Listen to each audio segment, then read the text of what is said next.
The microwave technology plays a crucial role in many sugar production processes.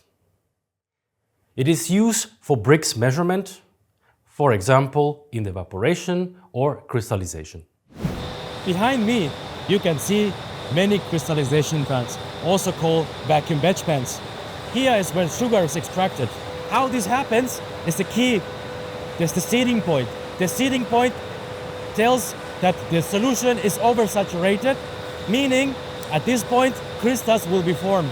Together with our microwave technology, we determine this point very reliably. By the way, did you know that you can also monitor and improve your runoff molasses and also remelter?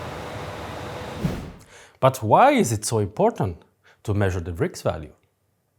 Measuring the Brix in a crystallizer or in a vacuum batch pan is essential for controlling the saturation and ensuring proper crystal formation. It helps to regulate the steam supply to maintain the right temperature and prevent excessive evaporation. Accurate Brix measurement ensures liquor reaches its desired supersaturation levels, meaning optimizing the crystal size and quality.